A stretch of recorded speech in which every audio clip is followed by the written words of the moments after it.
숙제가 뭔지를 저도 모르고 왜 그런지 몰랐습니다. 오늘 이 말씀을 다 전하면서 제 숙제를 마치는 듯한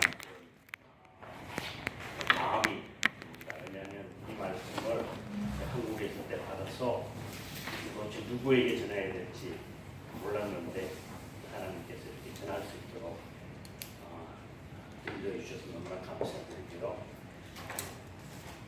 개인적으로는 숙제를 마쳐서 훌륭한데 그 다음에 어떻게 될지 모르겠습니다. 우리 함께 기도하겠습니다. 지금도 살아계시고 저희들을 사랑하시고 또 저희를 사랑하신다고 여러 방면으로 우리들에게 메시지를 보내주시는 우리 아버지 하나님의 은혜를 감사합니다. 아멘. 이 시간에 저희들 하나님의 말씀을 듣게 하시고 받게 하시니 감사합니다. 아멘. 저희들의 눈을 열어주시고 저희들의 귀를 열어주시고 저희들의 마음을 열어주셔서 하나님께서 저희들에게 전하여 주시는 이 귀한 능력의 말씀을 저희들이 받고 새 힘을 얻을 수 있는 은혜 가운데 거할 수 있는 귀한 시간 될 수 있도록 복을 내려 주시옵소서. 아무리 생각해도 자격 없고 부족한 죄인이 주님의 말씀을 붙들고 이 자리에 섭니다.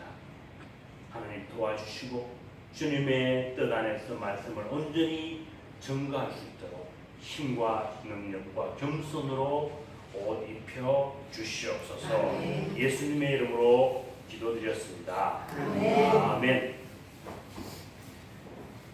벌써 세 번째 같은 본문으로 말씀을 전하기 때문에 말씀에 대해서 우리 성도님들 어느 정도 이해를 가지고 계신 줄 믿습니다. 이 말씀을 통해서 제가 세 가지를 말씀을 드리려고 했는데 두 가지를 이미 말씀을 드렸습니다. 첫 번째는 우리가 하나님의 자녀라는 겁니다. 우리가 하나님의 자녀인 것은 우리의 노력의 결과가 아니라 하나님의 작품입니다. 그러므로 나의 자격지심이나 양심과 상관이 없는 일입니다. 그리고 나의 죄와도 상관이 없이 우리는 하나님께서 만들어주신, 하나님께서 낳으신 하나님의 아들과 딸입니다. 그래서 우리는 언제나 여기에서 출발해야 됩니다. 넘어져도 다시 딛고 일어서야 되는 그 발판이 바로 이곳입니다. 하나님의 은혜는 우리의 인간적인 양심을 극복합니다. 우리의 환경을 초월합니다. 우리의 환경이 우리로 하나님의 자녀인지 아닌지 고민하게 만들 수도 있습니다. 우리의 선한 양심이 내가 과연 하나님의 자녀인가 아닌가 고민하게 할 때도 있습니다. 그런데 이 영역은 우리가 하나님의 자녀이라는 이 영역은 우리가 터치할 수 있는 영역이 아닙니다. 하나님께서 이미 결정하시고 만들어 주신 하나님의 은혜입니다. 에베소서 1장 3절에서 5절 말씀 제가 읽어드리겠습니다. 에베소서 1장 3절 4절 5절 찬송하리로다. 하나님 곧 우리 주 예수 그리스도의 아버지께서 그리스도 안에서 하늘에 속한 모든 신령한 복으로 우리에게 복 주시되 곧 창세전에 그리스도 안에서 우리를 택하사 우리로 사랑 안에서 그 앞에 거룩하고 흠이 없게 하시려고 그 기쁘신 뜻대로 우리를 예정하사 예수 그리스도로 말미암아 자기의 아들들이 되게 하셨으니. 에베소서가 우리에게 얘기하고 있는 말은 우리의 하나님 자녀됨은 하나님의 영원하신 창조 계획이라는 겁니다. 하나님의 예정이라는 거예요. 하나님께서 이미 창세전에 우리를 택하셨습니다. 기쁘시게 우리를 예정하셨습니다. 그리고 한국말에는 예수 그리스도로 말미암았는데 내용을 가만히 보면 예수 그리스도를 통했습니다. 예수님을 통해서 하나님께서 원래 세우신 그 계획을 이루셨는데 그 예수님을 통해서 하나님의 아들들이 딸들이 되게 하셨습니다. 이것이 바로 하나님의 계획과 열심과 행하심이 아닙니까? 그러므로 나의 부족함이, 나의 죄가 어느 누구의 정죄도 하나님의 이 은혜를 꺾을 수 없고 거부할 수 없습니다. 그래서 우리는 담대하게 하나님께로 나아갈 수 있습니다. 제가 힘들 때 부르면서 은혜 받고 힘을 내는 찬송이 있습니다.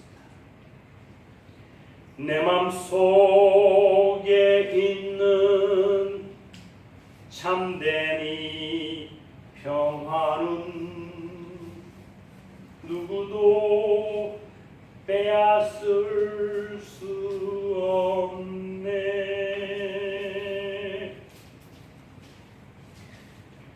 우리 솔직하게 우리의 상황을 봅시다.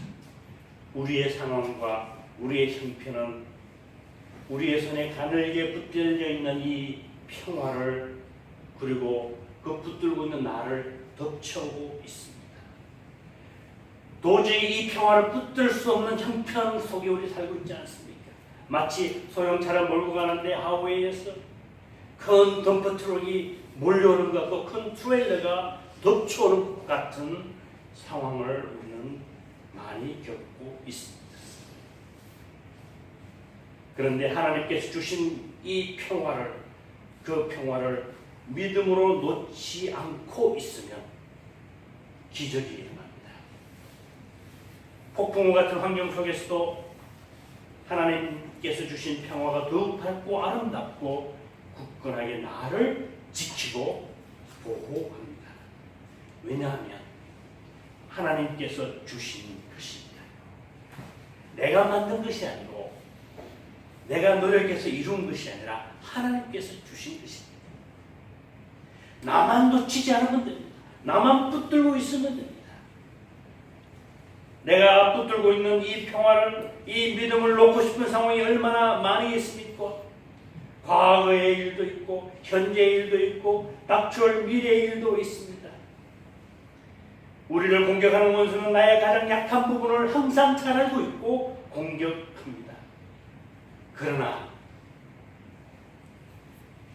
하나님의 말씀을 믿는 우리들은 사실은 지금 우리가 견딜 수 없는 어려움은 없다라고 고백할 수밖에 없습니다. 왜냐하면 하나님께서 핏값으로 견디고 이길 수 있다고 보증해 주셨기 때문입니다. 이보다 더 큰 보증이 어디에 있습니까? 우리는 그래서 누굽니까?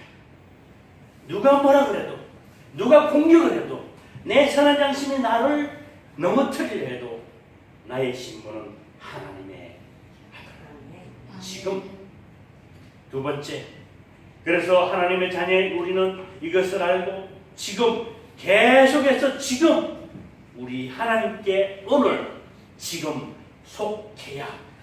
내가 하나님의 자녀인데 한시라도 내가 하나님께 속해 있지 않다고 생각할 수 있겠습니까? 하나님의 자녀로 살아야 합니다. 그러므로 우리가 영광스러우신 하나님의 자녀의 것을 내가 몰랐다는 것, 눈물과 고통과 피가 묻어있는 그 크신 하나님의 사랑과 은혜를 내가 깊이 이해하지 못했다는 것, 이것을 우리는 회개해야 합니다. 우리의 가장 큰 잘못은 하나님의 사랑을 알지 못하는 것입니다. 그 크신 사랑을 믿지 않는 것입니다. 하나님께서는 우리를 100% 사랑하십니다.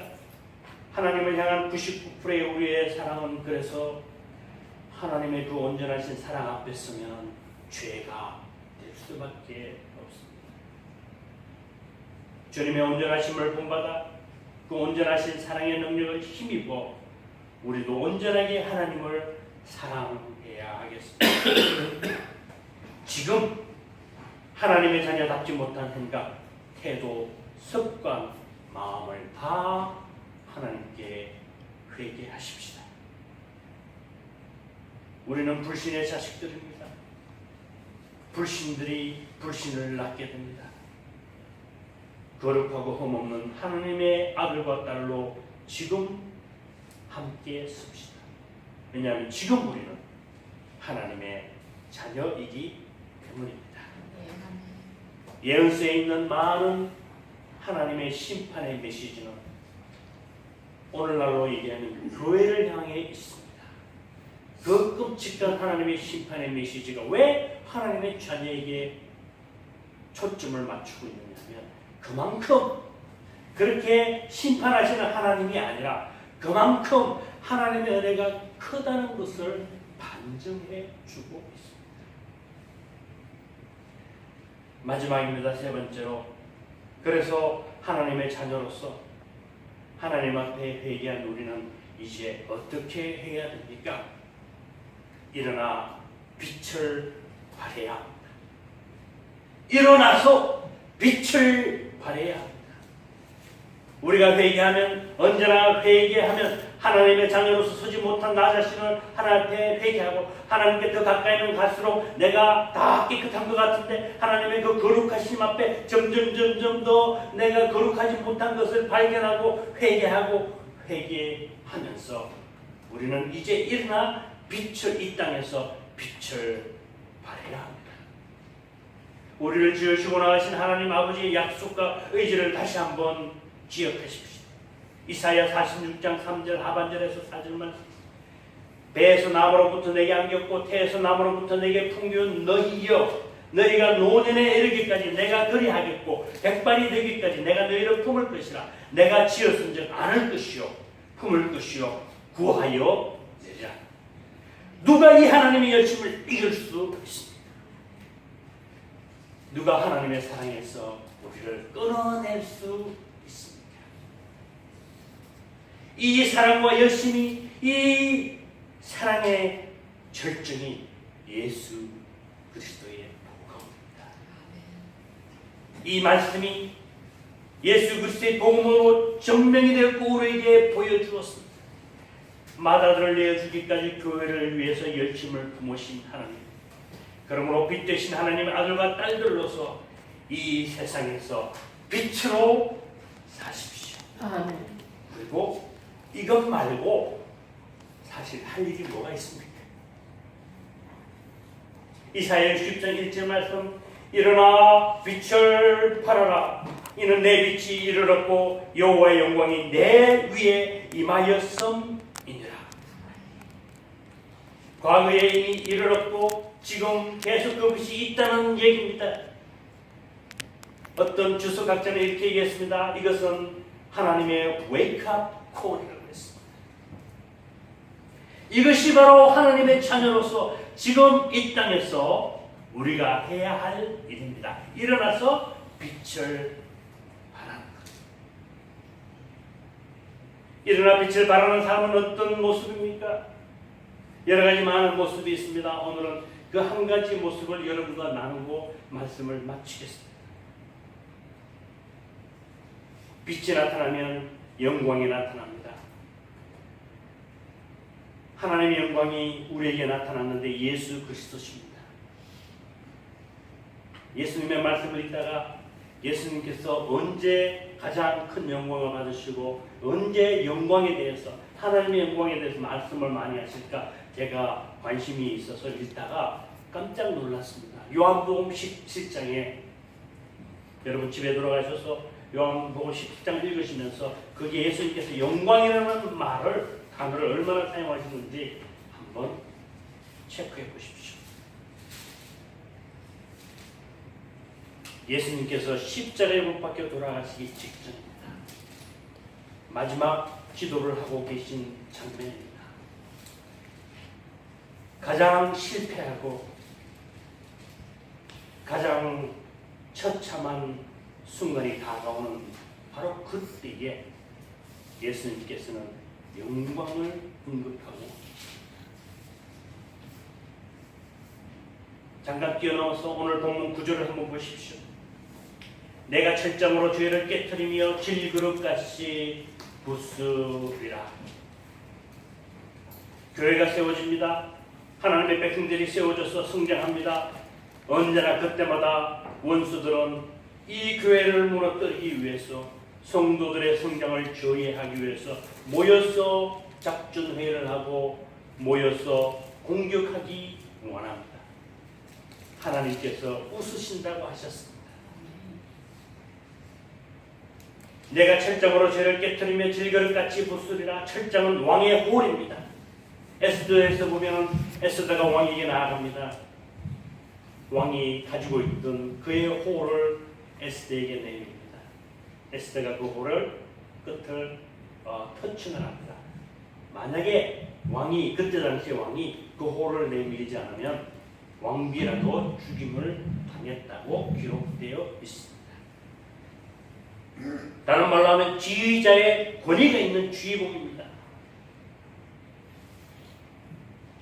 생활의 실제적인 생활 속에서는 이게 무엇이었냐면, 목자가 양을 칠 때에 한 손에는 지팡이를 들고 양들을 몰고 한 손에는 막대기, 주의 막대기와 지팡이가 나를 안위하시나이다 할 때 그 막대기, 그게 홀입니다.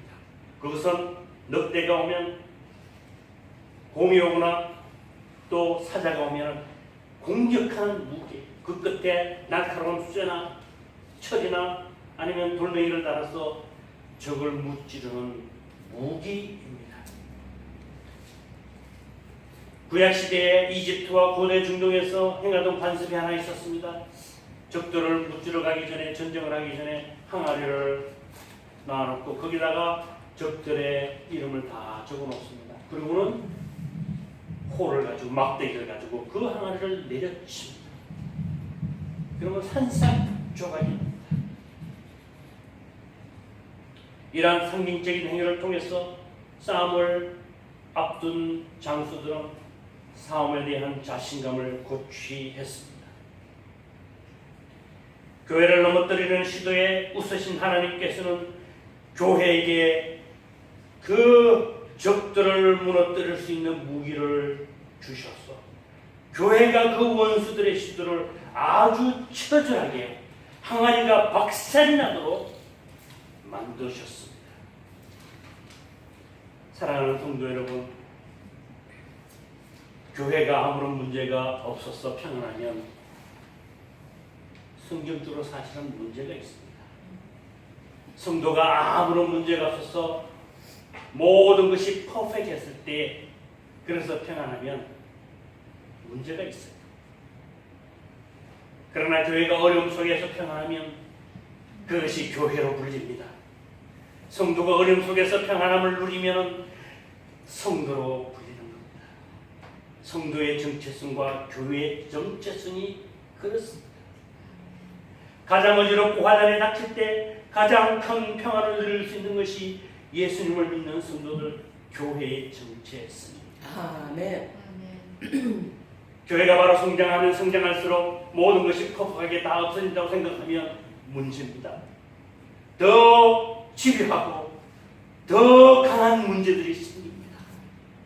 그것들을 봤을 때 우리는 지혜롭게 우리 교회를 하나님께서 성장시키시는구나 하고 볼 수 있어야 합니다. 성도가 공격을 당합니다. 하나님께서 나를 성숙시키시는구나. 에베소서 5장 8절에 너희가 전에는 어두움이더니 이제는 주 안에서 빛이라, 빛의 자녀들처럼 행하라. 문맥을 보면, 영어를 보니까 빛의 자녀들처럼이 아니라 빛의 자녀로서입니다. 빛의 자녀가 되었습니까? 이제는 주 안에서 빛이라. 누가 만들어 주셨습니까? 내가 이룬 것이 아니라 하나님께서 빛으로 만들어 주셨습니다. 그러면 거기서 출발합니다. 오늘 본문에 나와 있는 홀, 막대기는 교회의 능력, 복음입니다. 이 앞에서 세상의 질그릇은 산산조각 날 것입니다. 이것이 세상에 우리가 빛을 발하는 일입니다. 어떻게요? 어떻게 이 복음의 호를 휘둘러서 빛을 나게 합니까? 용서해주고 사랑하는 것을 통해서. 바로 우리의 구주이신 예수님께서 세상과 싸우신 무기입니다. 철장입니다. 그러므로 우리의 싸움은 처절한 사랑과 용서를 실천하는 싸움일 수밖에 없습니다.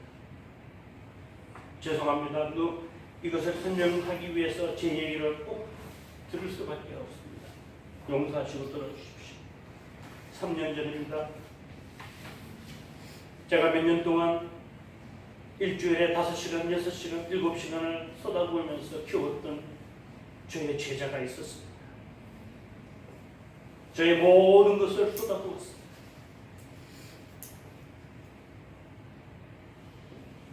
제가 교회를 사역하면서 교회가 성장하니까 사역자 2사람을 부사역자로 제가 충병을 했습니다.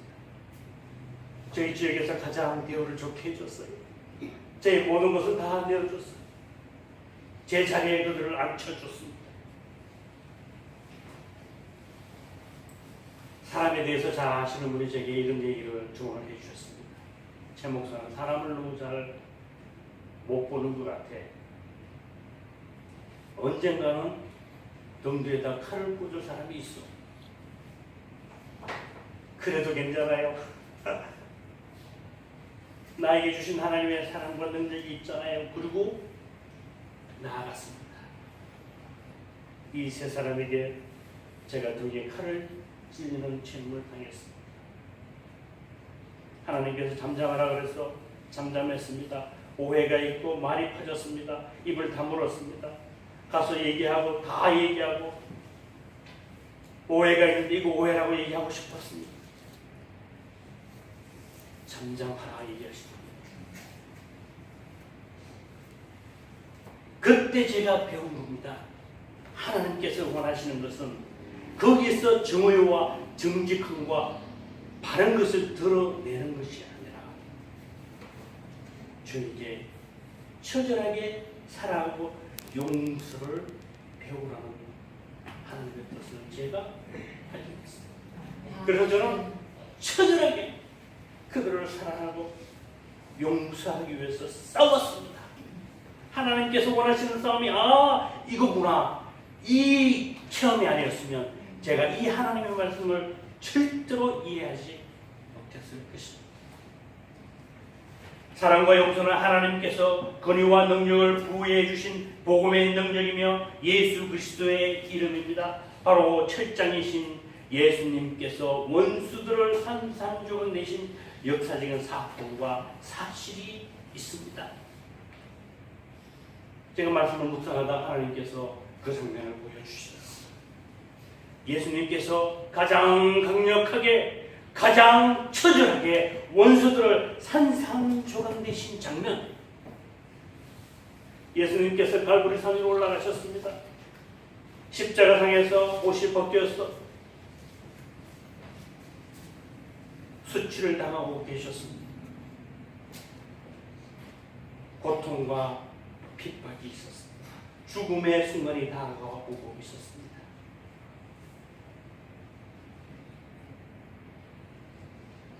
예수님께서 예수님의 이름으로 천사들을 불러서 당신을 찌르고 욕하고 머리 흔들고 침 뱉는 사람들을 다 제압하라고 하실 수 있는 하나님의 아들이셨습니다. 예수님께서는 자신을 미워하고 죽이고 비웃는 사람들을 바로 그 벌거벗 깨진 십자가상 위에서 용서하고 계셨습니다. 진정으로 용서하셨고 그 용서의 대가로 그냥 말로만 용서하신 게 아니라 그 용서의 대가로 당신께서 직접 피를 흘리고 계셨습니다. 예수님의 용서는 그렇게 당신의 생명을 내어놓는 진지함과 능력이었습니다. 사람들의 뒤에서 있던 원수 마귀들의 지는 그래서 예수님의 그 용서하심 앞에서 산산조각 나버리고 말았습니다.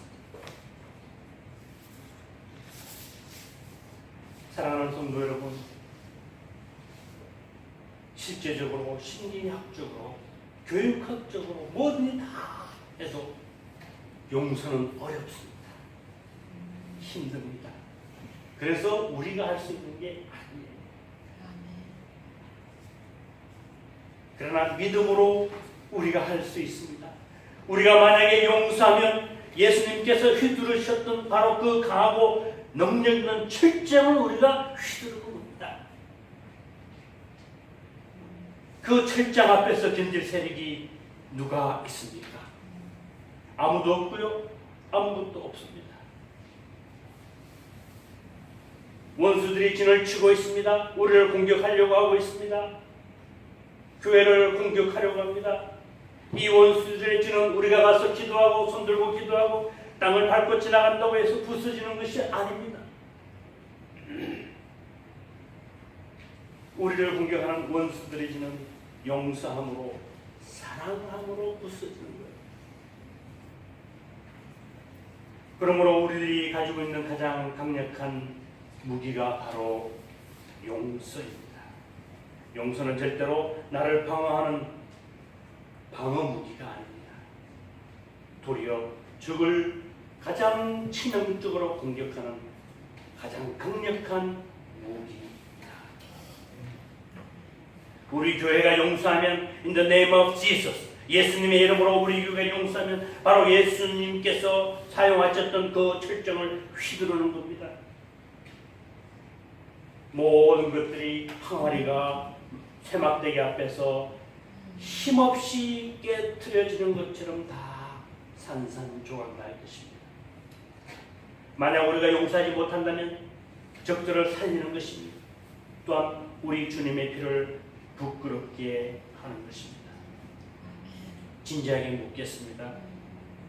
사랑하는 성도 여러분, 어느 쪽을 여러분은 선택하시겠습니까? 하나님의, 우리를 향한 하나님의 부르심은 일어나 빛을 발하라입니다. 하나님의 사랑하시고 또 사랑하시는 아들과 딸인 동양 성교교회 성도 여러분, 하나님의 자녀로서 당당하게 서서 하나님 앞에 회개하고 지금 일어나서 하나님의 이름으로 빛을 발하십시오. 이 빛으로 세상을 깨뜨리십시오. 사랑과 용서함으로 사람을 이기고 세상을 이기십시오. 이러한 교회가 되도록 기도하고 순종하고 소망하십시오. 네.